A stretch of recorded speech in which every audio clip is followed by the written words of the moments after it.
বড়দিন ও নববর্ষ উদযাপন ইসলামী দৃষ্টিকোণ। বড়দিন ও নববর্ষ উদযাপন ইসলামী দৃষ্টিকোণ, অর্থাৎ ইসলামের দৃষ্টিতে বড়দিন অথবা নববর্ষ নিউ ইয়ার পালন করা ইসলামের শরীয়তের দৃষ্টিতে কেমন। কোরআন ও হাদিসের আলোকে আমরা বিষয়টিকে একটু মন্থন করে আমাদের আত্মসমালোচনা করব। এর মাধ্যমে আমাদের সমাজ সংস্কার এবং আমাদের ঈমানি জাযবা আল্লাহ আমাদের বাড়িয়ে দিন, আমিন। প্রথমে শুরু করছি বড়দিনের বিষয়ে, যা গত দিনে পার হয়েছে আমাদের কাছে। আমাদের কাছে প্রচলিত ধারণা আছে যে 25শে ডিসেম্বর বড়দিন, মানুষ এটা মনে করে, কিন্তু বাস্তবতার নিরিখে 25শে ডিসেম্বর কিন্তু বড়দিন নয়। যারা আমরা ভূগোলের ছাত্র, জিওগ্রাফির স্টুডেন্ট, যারা ভূগোল পড়েছে তারা জানে যে 22শে ডিসেম্বর সবচেয়ে ছোট রাত হয়। 22শে ডিসেম্বর সবচেয়ে ছোট রাত, আর 23শে ডিসেম্বর তার পর থেকে উত্তর গোলার্ধে দিন বড় হতে শুরু করে, কিন্তু আলোর গতিবেগটা এত থাকে যে বোঝা যায় না। এটা বিজ্ঞান বলছে এবং এটা প্রমাণিত। বিজ্ঞানের আলোকে দিন বড় হওয়া শুরু হয় 23শে ডিসেম্বর থেকে, 25শে ডিসেম্বর থেকে নয়। যারা জানে তাদের জানিয়ে দিয়েন, জিজ্ঞাসা করে নিয়েন। আমি কোরআন হাদিসের স্টাডি করার পাশাপাশি যেহেতু ইতিহাস ভূগোল সময়ে অসময়ে স্টাডি করে থাকি, আর যেহেতু আমি কলেজেও পড়াশোনা করেছি, তাই এটা আমার জানা ছিল যে 23শে ডিসেম্বর থেকে দিন বড় হওয়া শুরু হয়। তাহলে দিন বড় হওয়া যদি প্রথম দিন থেকে শুরু ধরা হয়, তাহলে 23শে ডিসেম্বর পড়বে, 25শে ডিসেম্বর নয়। এটা 1 নম্বর ভুল। 2 নম্বর হচ্ছে, খ্রিস্টান জগতের একটা বড় মিথ্যাচার হলো যে 25শে ডিসেম্বর যিশু খ্রিস্ট বা ঈসা আলাইহিস সালাম জন্মগ্রহণ করেছিলেন। এটা আরেকটা মিথ্যা এবং চরমতম মিথ্যা। কোরআনে আল্লাহ তাআলা এমন কথা বলেননি যে 25শে ডিসেম্বর ঈসা আলাইহিস সালাম জন্মগ্রহণ করেছেন। তাহলে কি বাইবেলে আছে? না। বাইবেলের 2টা টেস্টামেন্ট, ওল্ড টেস্টামেন্ট যেটাকে ইহুদিরা গ্রহণ করেছে তাওরাত হিসাবে, আর একটা হচ্ছে নিউ টেস্টামেন্ট যেটাকে ইনজিল হিসাবে গ্রহণ করেছে খ্রিস্টান জগৎ। দুটো মিলিয়ে ওল্ড টেস্টামেন্ট এবং নিউ টেস্টামেন্ট, যেটা দুটো মিলিয়ে এখন দ্য হলি বাইবেল নামে পাওয়া যাচ্ছে, পবিত্র বাইবেল নামে। এই ওল্ড টেস্টামেন্ট আর নিউ টেস্টামেন্ট মন্থন করে খুঁজে দেখা গেলেও কোন একটা ভার্স, কোন একটা অনুচ্ছেদ পাওয়া যাবে না যেখানে বলছে যে যীশু খ্রিস্ট 25শে ডিসেম্বর জন্মগ্রহণ করেছেন। এ কথা বাইবেলেও নেই। তাহলে বাইবেলও বলছে না, কোরআনও বলছে না যে 25শে ডিসেম্বর ঈসা আলাইহিস সালাম বা যীশু খ্রিস্ট জন্মগ্রহণ করেছে। তাহলে আসলো কোথা থেকে? এটা তাদেরই জিজ্ঞাসা করা লাগবে। তবে একথা সুনিশ্চিত যে ঈসা আলাইহিস সালাম শীতকালে জন্মগ্রহণ করেননি, আর ডিসেম্বর ভরপুর শীত। কোরআনের বিবরণ এবং বাইবেলের বিবরণ, দুটো বিবরণকে যদি কেউ পড়ে থাকে, মিলিয়ে থাকে, তাহলে বুঝতে পারবে খুব সহজে। কোরআনে বিস্তারিত আল্লাহ তাআলা আলোচনা করেছেন ঈসা আলাইহিস সালামের জন্মের কথা সূরা মারিয়াম, কোরআনুল কারীমের 19 নম্বর সূরা 16 নম্বর আয়াত থেকে 36 নম্বর আয়াত পর্যন্ত। আমি মূল সারমর্মটা করছি, শুধু ঘটনাটা হচ্ছে এই ঈসা আলাইহিস সালামের জন্মের কাহিনী, আর যেটা আল্লাহ তাআলা বিবরণ দিয়েছেন সূরা মারিয়ামের 19 থেকে নিয়ে 36 নম্বর আয়াত, 16 থেকে 36 নম্বর আয়াত পর্যন্ত। মারিয়াম আলাইহিস সালাম তিনি বাইতুল লেহেম, যেটাকে বেথলেহেম বা বাইতুল লেহেম বলা হচ্ছে, আরবিতে এটাকে বলা হয় বাইতুল লাহাম, চামড়ার ঘর। তো এই জায়গাতে মারিয়াম আলাইহিস সালাম পর্দা টেনে দিলেন। জিব্রাইল আলাইহিস সালাম আসলেন। মারিয়াম আলাইহিস সালাম ভীত হলেন, সন্ত্রস্ত হলেন যে পুরুষ মানুষ কে আসলো। মারিয়াম আলাইহিস সালামকে বলা হলো, তিনি বললেন যে আমি কোনো মানুষ নই, আমি আল্লাহর পক্ষ থেকে দূত, ফেরেশতা এসেছি। তোমার জন্য একটা সুসংবাদ যে আল্লাহ তাআলা তোমাকে একটা নেককার সন্তান দান করবেন। এটা আল্লাহর ইচ্ছা, তোমাকে একটা সন্তান দেওয়া হবে, তার নাম হবে ঈসা মাসীহ বা যিশু খ্রিস্ট, যেটা আমরা খ্রিস্টানেরা বলছে। ঈসা মাসীহ তোমার গর্ভে জন্মগ্রহণ করবে। মারিয়াম আলাইহিস সালাম উত্তরে বললেন, এটা কি করে সম্ভব? কারণ আমাকে কোনো পুরুষ স্পর্শ করেনি, আর আমি ব্যভিচারিণীও নয়, আমি তো পবিত্রা, পাক ও পবিত্রা। আমাকে কোনোদিন কোনো পুরুষ স্পর্শ করেনি, আর আমি ব্যভিচারী নারী নয়, তাহলে আমার গর্ভে কেমনে সন্তান হয়? প্রতি উত্তরে জিবরাইল আলাইহিস সালাম বললেন যে আল্লাহ তাকে বলতে বললেন যে তুমি বলে দাও যে আল্লাহর কাছে এটা সহজ, আল্লাহর কাছে এটা সহজ। স্বামী স্ত্রী, নারী এবং পুরুষের মিলন ছাড়াও যে তিনি মানুষ সৃষ্টি করতে পারেন, এটা আল্লাহর কাছে সহজ। আল্লাহ তাআলা বলেন কুন ফায়াকুন, হও, তখন হয়ে যায়। অতঃপর জিবরাইল আলাইহিস সালাম মারিয়ামের কলারে, জামার কলারের নিকটে তিনি ফু দিলেন। এই ফুৎকারে তিনি গর্ভবতী হলেন। অতঃপর যখন প্রসবের সময় আসলো, যখন বাচ্চা জন্মের সময় আসলো, তখন তিনি বাইতুল মুকাদ্দাস থেকে কিছুটা দূরে বাইতুল লাহমে একটা খেজুরের গাছের নিচে আশ্রয় নিলেন। সন্তানের প্রসব বেদনা উঠলো, সন্তান যখন প্রসব বেদনা উঠলো, তখন ঠিক সেই সময় মারিয়াম আলাইহিস সালাম বলেছিলেন, আহা, আমি যদি মারিয়াম না হয়, আমাকে এমন হতাম যে আমাকে কেউ চিনত না।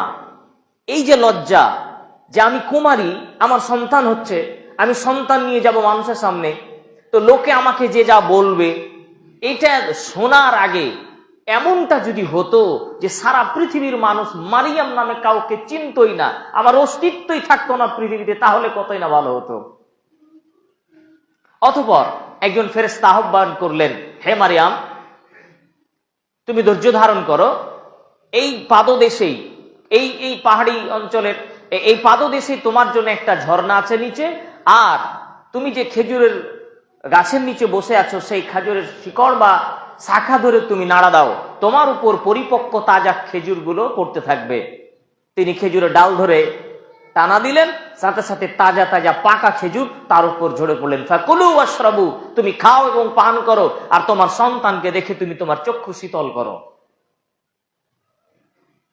এই যে বিবরণ পেশ করা হলো, অতঃপর মারিয়াম আলাইহিস সালাম তার সন্তানকে নিয়ে যখন গ্রামে প্রবেশ করলেন, তখন মানুষও বলবো, হাই হাই করেছো কি, কুমারী মেয়ে, তুমি এর সন্তান কোথায় পেলে? আল্লাহ তাকে বলতে বলেন, তুমি বলবা না সাহেব, আমি রোজাদার, আমি কথা বলবো না। তুমি তোমার সন্তানের দিকে ইশারা করবে যে আমি কিছু জানি না, যা জিজ্ঞাসা করার এই সন্তানকে জিজ্ঞাসা করো। লোকে বলল যে তুমি এমন কাজ কি করে করতে পারো, হে হারুনের বোন। এখানে হারুন হচ্ছে মারিয়াম আলাইহিস সালামের নিজের ভাই, বনি ইসরাইলের কোন একজন লোক ছিল।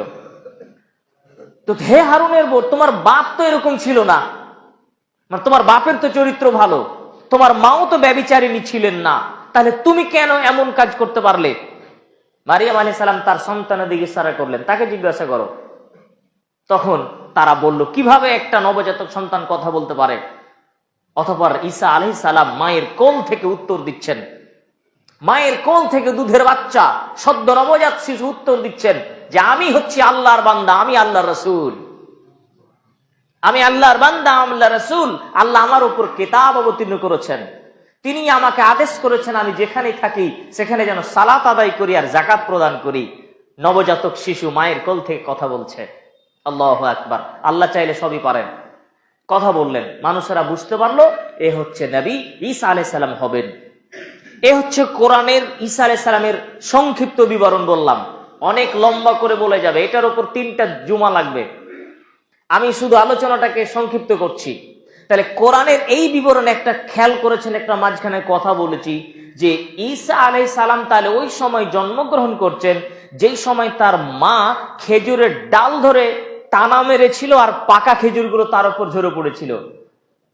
এইখান থেকে মুফাসসিরে কেরাম বলছেন যে ঈসা আলাইহিস সালামের তাহলে জন্ম এমন সময় হয়েছিল যখন খেজুর পাকার সময়। ওই যে তার মায়ের উপরে পাকা খেজুর ছুড়ে পড়লো, তাহলে খেজুর পাকে কখন?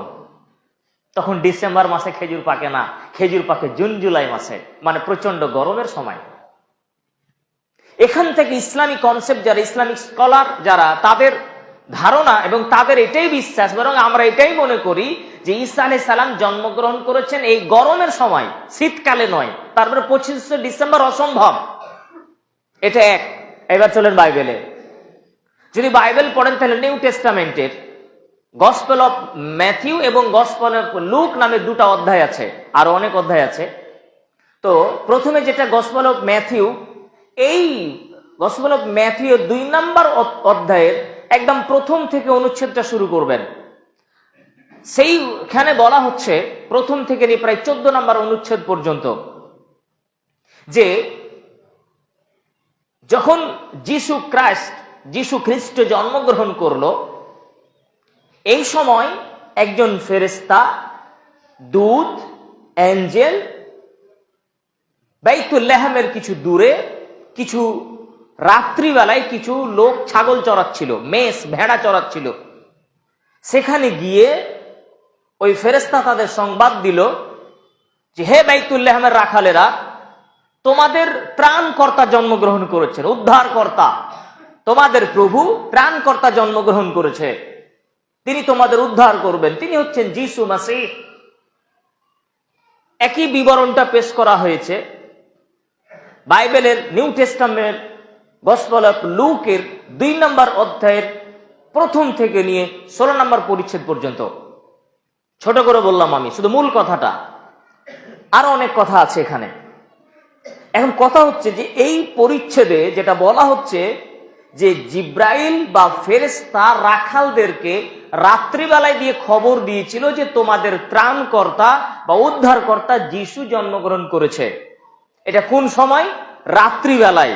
কখন? রাত্রিবেলায়, যখন রাখালেরা ছাগল চড়াতো। কথা হলো রাত্রিবেলায় ছাগল চড়ায়, এটা আমাদের এলাকায় নেই। ওই সময় তো ছাগল গরু চড়াতো, আমরাও চড়িয়েছি। তো রাত্রিবেলায় কোন এলাকায় গুলোতে ছাগল চড়ানো হয় এবং কেন, এটার কারণটা যদি খুঁজেন তাহলে দেখবেন যেগুলো মরুভূমি অঞ্চল, বালিকাময় অঞ্চল, এইগুলোতে গরমের সময় দিনের বেলায় গরু ছাগল চড়ানো যায় না। এখন প্রচন্ড গরম, জুন জুলাই মাসে যদি মরুভূমির উপরে গরু ছাগল নিয়ে যায়, না আপনি থাকতে পারবেন না আপনার গরু ছাগল থাকতে পারবে গরমে। আর ওটা গরম এলাকা, প্রচন্ড গরম, সিরিয়া ফিলিস্তিন যেগুলো মরুভূমি এলাকা সেই সময়ের। তো সেই সময়ে দিনের বেলায় গরু চারণ করা সম্ভব ছিল না গরমের কারণে। এই জন্য গরমের দিনে শীত প্রধান ওই অঞ্চলগুলোতে তারা রাতের বেলায় ছাগল চড়াতো গরমের সময়। তাহলে বাইবেলের এটা ইতিহাস, কিন্তু এটা বাস্তব। এমনকি এখনো কোনো এলাকায় ওই সব অঞ্চলে রাতের বেলায় ছাগল চড়ায় গরমের সময়, শীতকালে নয়। শীতকালে কি ডিসেম্বর মাসে রাতের বেলায় ছাগল চড়াতে যাবে মানুষ? যাবে না। এই বাইবেলের এই বিবরণটাই বলছে যে ঈসা আলাইহিস সালামের জন্ম শীতকালে নয়, বরং গরমকালে। সেটা জুন হোক, জুলাই হোক, বা আর কিছু হোক, কিন্তু কনফার্ম বলছি না আমরা যে এই তারিখে বা এই মাসে, কিন্তু গরমের সময়, এটা বাইবেলও বলছে এবং কোরআনও বলছে। তাহলে বড়দিনের যে মিথ্যাচার যে ঈসা আলাইহিস সালাম 25শে ডিসেম্বর জন্মগ্রহণ করছে, এটা বাইবেল দিয়েই খণ্ডন করা যায়। তৃতীয় কথা আপনাদের সাথে, যে সে 25শে ডিসেম্বর জন্মগ্রহণ করুক আর 25শে জুলাই জন্মগ্রহণ করুক, আমাদের কি? আমাদের মুসলিমদের কিছু যায় আছে কি? আরে ঈসা আলাইহিস সালাম তো বহু দূরের কথা। আমাদের নবী মুহাম্মদ সাল্লাল্লাহু আলাইহি সাল্লামের যদি জন্ম তারিখ আমরা জানতে পারি যে অমুক দিন জন্মগ্রহণ করেছেন, তাতে আমাদের কি লাভ? আমরা কি করব? নাচানাচি করব?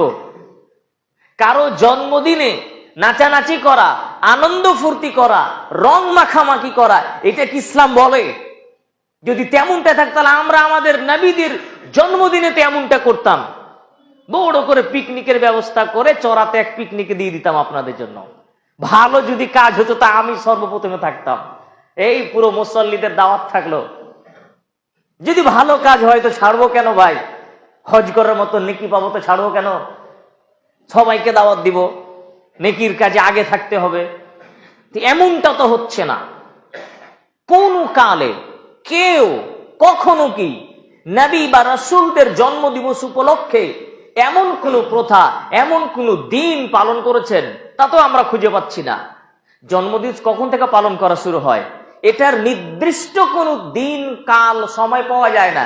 তবে বাইবেলে গসপেল অফ লুকে একটা অধ্যায় বলা হয়েছে যে ফেরাউন তার জন্মদিনে মানে খুবই আনন্দ ফুর্তি মজার একটা অনুষ্ঠান করেছিল। ফেরাউন তার জন্মদিন পালন করেছিল। আপনি যদি হিন্দু ধর্মের ইতিহাস পড়েন তাহলে শ্রীকৃষ্ণের জন্মদিন পালন করা হয়েছিল খ্রিস্টপূর্ব 2228 খ্রিস্টপূর্বাব্দে। আর খ্রিস্টানদের কথা বললাম যে ফেরাউন বাইবেলের কথা আছে। ইসলামে তো কারো জন্মদিনের কোনো অস্তিত্ব নেই, তবে গ্রিক ইতিহাস একটা পাওয়া যায়। গ্রিকদের যারা ইতিহাস পড়েছে তারা জানি যে ইউরোপে চাঁদের দেবী, চাঁদের তারা দেবী মানত আগেকার দিনে। যারা ইতিহাস পড়েছে আপনারা জানেন, সমুদ্রের দেবী, চাঁদের দেবী, সূর্যের দেবী, এরকম তারা নানা রকম দেব দেবী পূজা করত। চন্দ্র দেবীর নাম ছিল আর্তেমিস। আর্তেমিসের উদ্দেশ্যে গ্রিকের ওই মানুষেরা তারা একটা চাঁদ আকৃতির কেক বানিয়েছিল। চাঁদ আকৃতির কেক বানিয়ে তাতে মোমবাতি জ্বালিয়ে ওই গ্রিক চাঁদের দেবী আর্তেমিসের উদ্দেশ্যে তারা উৎসর্গ করেছিল। এটা ইউরোপের ইতিহাস বললাম, গ্রিকদের ইতিহাস বললাম। আপনি গুগলে সার্চ করে আপনি লিখবেন যে সর্বপ্রথম জন্মদিবস কখন পালন করা হয়, বা কেক কাটার ইতিহাস আপনি খুঁজবেন। এই যে জন্মদিনে কেক কাটে না সব, এখন ক্যান্ডেল জ্বালিয়ে মোমবাতি জ্বালিয়ে, এটা হচ্ছে গ্রিক দেবী আর্তেমিস, চাঁদের দেবীর নামে উৎসর্গ করা, যেটা এখন মুসলমানের বাড়িতে ঢুকেছে। ও তো জানে না, মাস্টার মশাই তো জানে না, ওই ডাক্তার বাবু তার জানে না, প্রফেসর মশাই জানে না যে আমি যেটা করছি এটা হচ্ছে এই কেক কাটা, এই মোমবাতি জ্বালানো এই জন্মদিন উপলক্ষে। এমনি কেক খাওয়া হারাম বলিনি, আপনি কেক এমনিতেই কিনে খান, কোনো সমস্যা নাই, কিন্তু জন্মদিন উপলক্ষে কেক কাটবেন আর মোমবাতি জ্বালাবেন, এটা হচ্ছে গ্রিকদের ওই দেবীর উদ্দেশ্য করা প্রথা, যেটা আপনি আর আমি এখন আমার সমাজে ঢুকে পড়েছে। এটা জঘন্য, খুবই খারাপ, একেবারে খারাপ। নবী করিম সাল্লাল্লাহু আলাইহি ওয়াসাল্লাম এই ব্যাপারে চরম হুঁশিয়ারি দিয়েছেন। এবার আসি আমরা কোরআনে, আল্লাহ তাআলা কি বলছেন?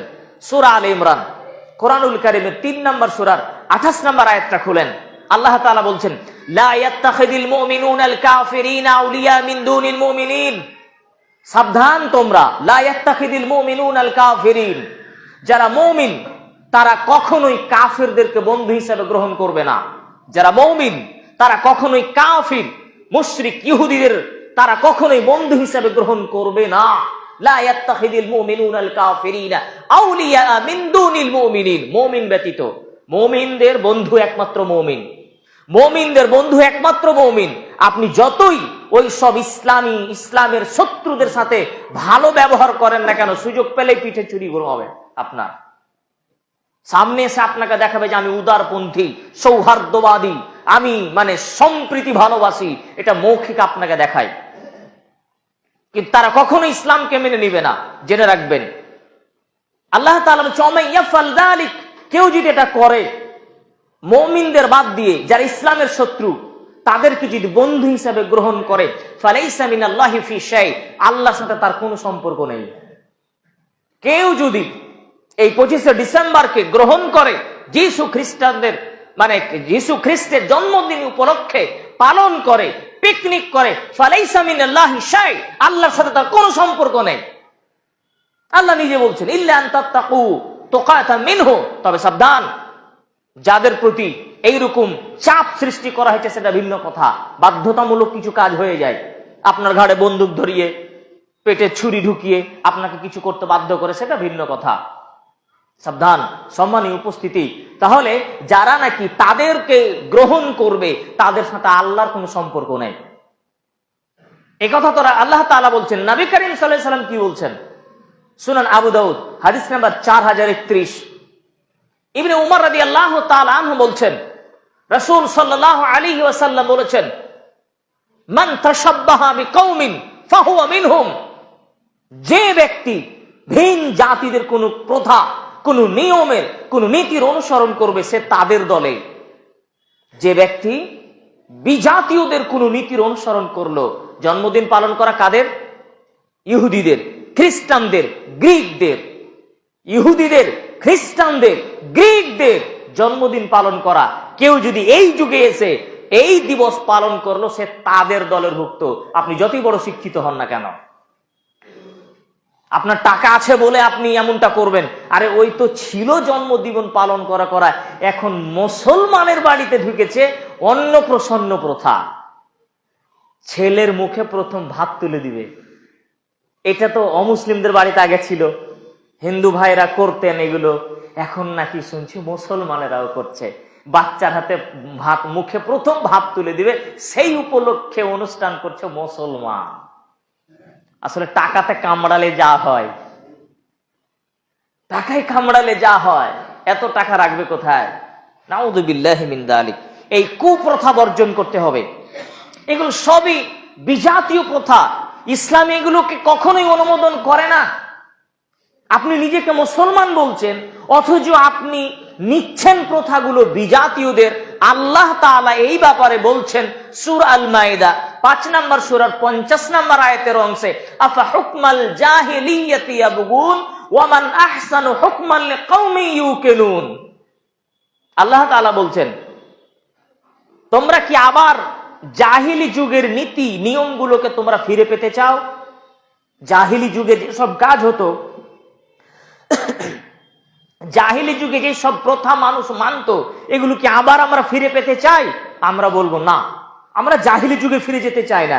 জাহিলি যুগে নিজের মেয়েকে জ্যান্ত মাটিতে পুঁতে দিত।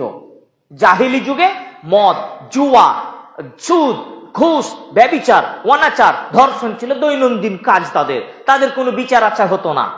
জাহিলি যুগ মানে নোংরামিতে ভরা, অসভ্যতাই ভরা, বেহায়াপনায় ভরলা, নির্লজ্জতায় ভরা।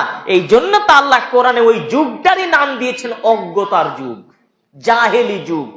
আল্লাহ আমাদের জিজ্ঞাসা করছেন, আফা হুকমাল জাহিলিয়াতি ইয়াবগুন, তোমরা কি আবার সে ওই জাহিলি যুগে যেতে চাচ্ছ? ওই জাহিলি যুগের নিয়মগুলো তোমরা কি গ্রহণ করবা? আর শোনো রাখো, ওমান আহসানু হুকমান লিকাউমি ইউকিনুন, যারা মুমিন, মুমিনদের কাছে আল্লাহর দেওয়া নীতি, আল্লাহর দেওয়া প্রথা, আল্লাহর দেওয়া নিয়মের চেয়ে অন্য কারো নিয়ম কি আর উত্তম হতে পারে? আল্লাহ একটা নিয়ম দিয়েছেন আমাদেরকে, আল্লাহ একটা শরীয়ত দিয়েছেন, আল্লাহ একটা আমাদেরকে পন্থা প্রথা দিয়েছেন, আর একটা দিয়েছে অন্য অন্য জাতিরা। কোনটা গ্রহণ করবেন? আল্লাহর দেওয়াটা না ভিন জাতিদেরটা? বলবেন আল্লাহর দেওয়াটা। এটা মুসলমান হিসাবে ঈমানের তো দাবি যে আমরা মুসলিম, আমরা আল্লাহ আল্লাহর রাসূল যে প্রথা দিয়েছেন সেটা গ্রহণ করব। আমরা কেন ভিন জাতিদের গ্রহণ করছি? কিন্তু আজকে জন্মদিবস, বড়দিন পালন, মুখে ভাত, অথবা নববর্ষ, নতুন বছর পালন করা, কাদের নীতি এগুলো? এগুলো ইসলামের নীতি? আল্লাহ আল্লাহ রাসূল দিয়েছেন? না, তা তো দেননি। তাহলে আমরা আজকে করছি এই সমস্ত প্রথাগুলোকে। সাবধান হন, যারা এই সব কাজে জড়িত হবে তারা তাদের সাথে কিয়ামতে উঠবে, ওদের সাথে থাকবে। এই জন্য আমি যুবক ভাইদেরকে বলেছি, দেখো তোমরা যারা এমন এমন করে চুল কেটেছো যেটা ওই ফুটবলারের সাথে মিশে আছে, তুমি যে ক্রিকেটারকে দেখে তোমার হেয়ার স্টাইল করেছো, তুমি তোমার পোশাকটা যে খেলোয়াড়, যে সিনেমার হিরো মডেলকে দেখে তুমি গ্রহণ করেছো, মনে রাখো কিয়ামতের মাঠে তুমি তার সাথে হাত ধরে থাকবে।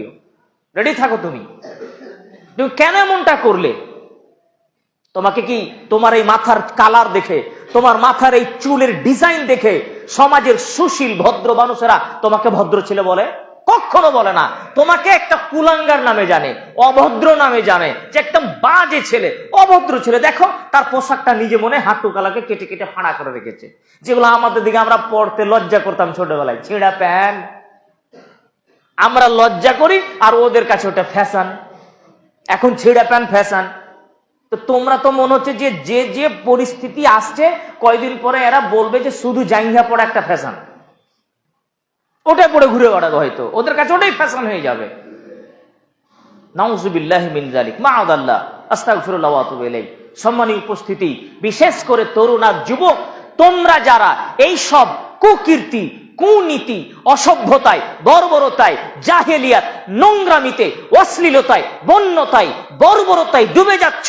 তোমাদেরকে বলছি, প্রিয় ভাই হিসাবে, বন্ধু হিসাবে বলছি, ওই দিকে পদার্পণ করো না, ফিরে এসো। ওগুলো মুসলিমদের প্রথা নয়, ইসলামের প্রথা নয়। আল্লাহ রাসূল ওগুলোকে অনুমোদন দেননি। তারপরেও তুমি যদি করো, তোমার জন্য অপেক্ষা করছে জাহান্নাম। নবী করিম সাল্লাল্লাহু আলাইহি ওয়াসাল্লামের ব্যর্থহীন ঘোষণা, সুনান তিরমিজি 2863 নম্বর হাদিস। আল্লাহ রাসূল বলছেন, মানে দাওয়া বেদাওয়াল জাহিলিয়া, যারা মানুষকে এই অশ্লীলতার দিকে, এই বন্যতার দিকে, এই জাহিলিয়াতের দিকে ডাকবে, বলবে চলো নববর্ষ পালন করি, বলবে চলো হ্যাপি নিউ ইয়ার, সে বলবে চলো আজকে পিকনিক প্রথা করতে যাব, রং মাখামাখি করব, যারাই ইসলামের বহির্ভূত পন্থার দিকে মানুষকে ডাকবে, এদেরকে আল্লাহ নবী বলছেন ফাইন্নাহু জুসামিন জাহান্নাম, এরা জাহান্নামের লোকরি হবে, এরা জাহান্নামের ইন্ধন হবে, এরা তো জাহান্নামে যাবেই যাবে, শুধু যাবে না, এরা হবে জাহান্নামের লোকরি, জাহান্নামের ইন্ধন। জাহান্নামের লোকরি মানে, জাহান্নামের লোকরি মানে লোকরি নিজেও জ্বলে, অন্যকেও জ্বালায়, নিজেও পুড়ে অন্যকে পুড়ায়।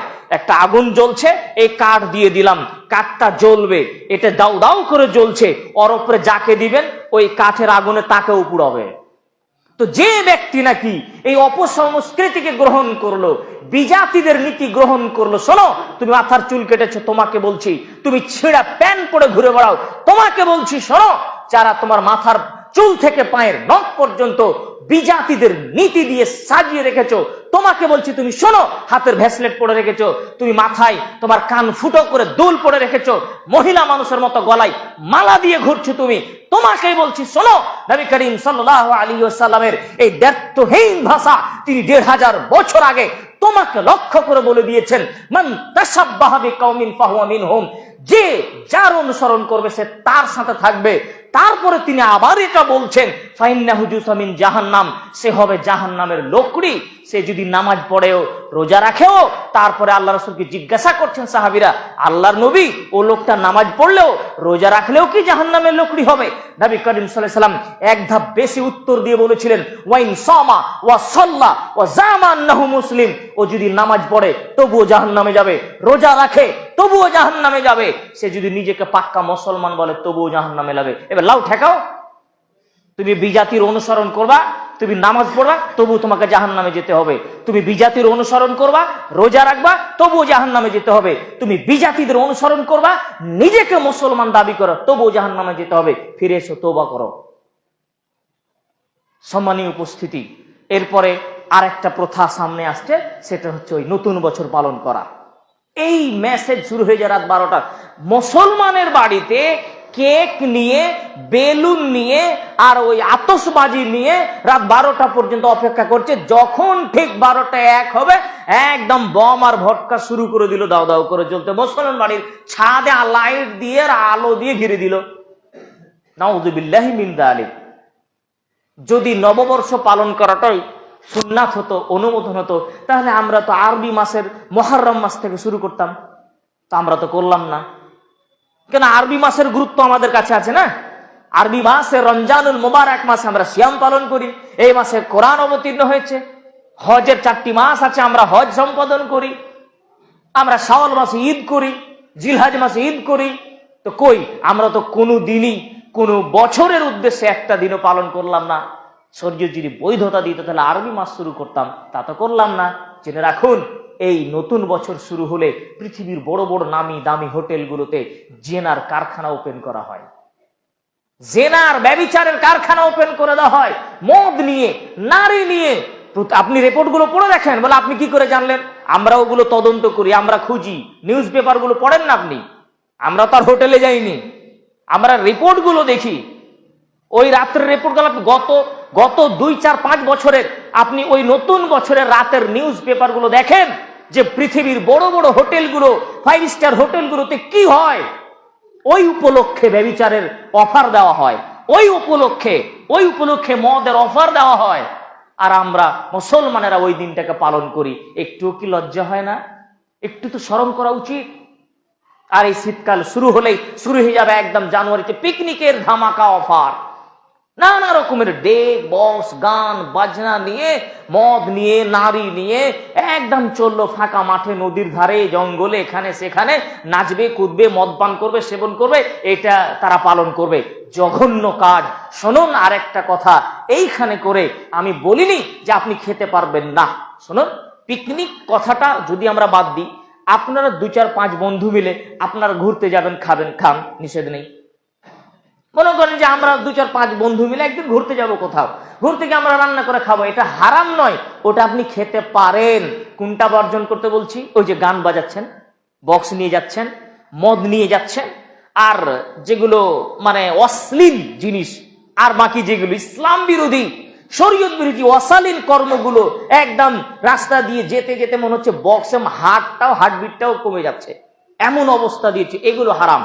আপনি এমনি ঘুরতে যাচ্ছেন, কোনো টুরিস্ট প্লেসে যাচ্ছেন, পাহাড়ে যাচ্ছেন, কি ঝর্ণায় যাচ্ছেন, আপনি যান, দর্শন করুন, খান, ওইখানে আপত্তি নেই। শরীয়ত বিরোধী যেটা করছেন এটা হলো আপত্তি। সাথে সাথে আরো কিছু আছে। এখন তো অনেক প্রাইভেট কোচিং সেন্টারগুলো, স্কুলগুলো ছেলে আর মেয়েকে একসাথে নিয়ে গিয়ে গান বাজনা দিয়ে মাতিয়ে দিচ্ছে। নোংরামির শেষ থাকে না, অসভ্যতার শেষ থাকে না, সবই হারাম। আমাদেরকে আল্লাহ তাআলার কাছে হেফাজত কামনা করছি যে আল্লাহ আমাদেরকে, আমাদের ভাইদের, বোনদেরকে এই সব বেহায়াপনা থেকে আল্লাহ তুমি হেফাজত করো, আল্লাহুম্মা আমিন। আমাদেরকে তুমি ঈমানি জাযবা দান করো, আল্লাহুম্মা আমিন। ওয়া আখিরু দাওয়ানা।